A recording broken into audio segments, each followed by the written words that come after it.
I'm your host, gamestradamus, bringing you my first game review to my channel, and today we're going to look at Bioshock 2 by 2K Games.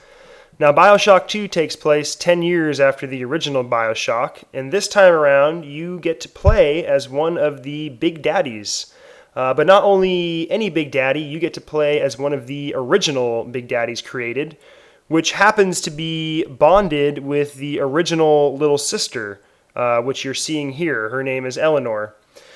Now, for those of you who aren't familiar with Bioshock or need a quick refresher, let's take a minute to do so. Bioshock pretty much takes place in this city called Rapture, and Rapture is located under the ocean. It is, yes, an underwater ocean city that is built in the 1950s. Where they got that technology, who knows?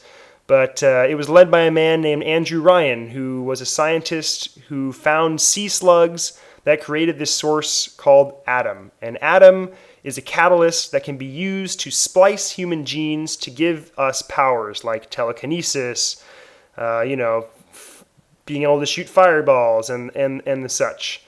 So anyway, in order to, maintain enough Adam to do this to people, Andrew Ryan, or one of his scientists, ended up taking these slugs and implanting them into these little girls, which then they are called little sisters.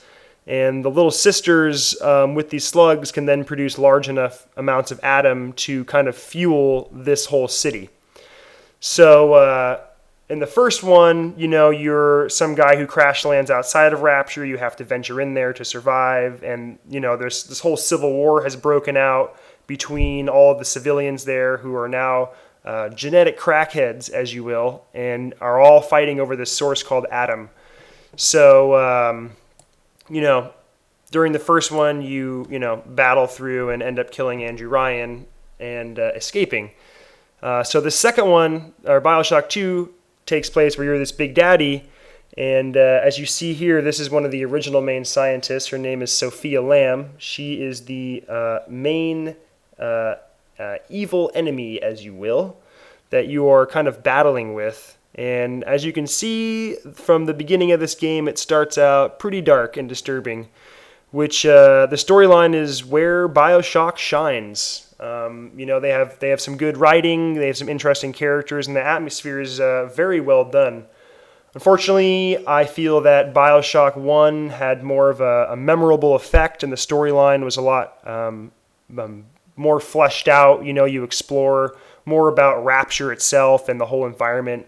In Bioshock 2, it's still well done, but unless you played Bioshock 1, you might be a little confused in Bioshock 2 as to what's happening, why it's happening, and all that stuff, which is, pretty key. So, besides that, it's a pretty all-around solid game. It's a lot like the first one, except for this time around you get to dual wield, which is nice. You can have plasmids, is what they call it, or your powers in one hand and guns in the other. And just like the first one, other Big Daddies are pretty much one of your main enemies. They walk around these certain levels protecting little sisters. So it's pretty much your job to ambush these guys and try to take them out. And as you can see here, there's also security systems and all of that good stuff which you have to battle or hack and take over, to use to your advantage. And as you can see, there's a bunch of different forms of Big Daddies now. They can lay out turrets, and now you have like turret hacking devices. Here you can take photos or camera shots, and when you kill people with camera shots, you level up. As you saw there, I got increased damage and stuff like that. So it's very key for you to do research and spread out all the plasmids and things you use. It just helps you level up quicker. So pretty much once you kill these Big Daddies, you then have a choice because you are a Big Daddy yourself. You can either rescue the little sister, which you put on your shoulder, and then you can kind of help her on her Adam runs, as you will, or you can kill her on the spot and harvest the slug from her to get more Adam.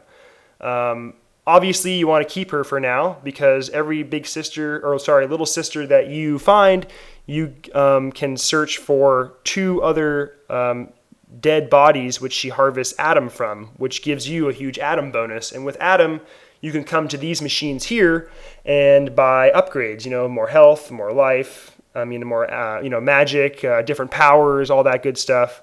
Each one of them comes with a video. You also can get tonics, which are like perks, that, use less magic, hack easier, all that stuff, to kind of customize how you like to play. Besides that, you're going to do a lot of hacking, as you see here.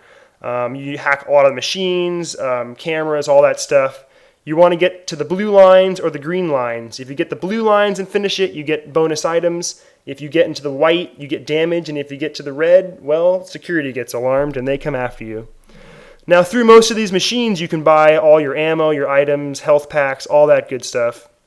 Now, as you can see here, this guy is smoking. And no, he was not just on fire. That is the kind of telltale that he is Adam Rich.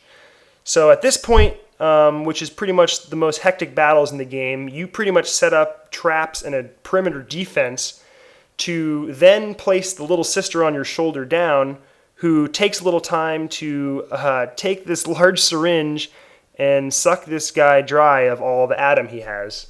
When this happens, all the splicers and enemies in the area need to get their little Adam fix because they are genetic crackheads, as I was saying. So you pretty much have to battle a big gang of genetic crackheads while this little girl sucks the blood out of these dead bodies. Yes, this is a very charming story. So these are some of the most hectic battles in the game. Besides this, you'll also fight big sisters, who are the hardest enemies in the game, and they're pretty much little sisters who are now grown up and are, armored kind of like the big daddies, except for they're a lot faster and stronger. All around, Bioshock is a great game. If you liked the original or you're a first-person shooter fan, I highly suggest that you check this game out. It is not as fast-paced as, let's say, Call of Duty or Halo, but it's a good all-around kind of adventure first-person shooter, and it's a good time. And they also have a full multiplayer, which is a lot faster paced, and I will do a whole other section on that. But for the most part here, this game is worth it. I don't think it's as memorable, as strong as perhaps the first one, but it still, improves on all those systems, and it's obviously better than the first one. But go check it out yourself. Tell me what you think. At the end of all the gathering, you pretty much have a big choice here, and that is, do you kill or do you save the little sister? And for your viewing pleasure, I saved her. So, I hope this review helped. Make your decision if you wanted to play. If you liked it, please subscribe, and stay tuned for my reviews of Bayonetta, Heavy Rain, and Mass Effect 2. I'll see you guys later. Subscribe now for your chance to win a monkey.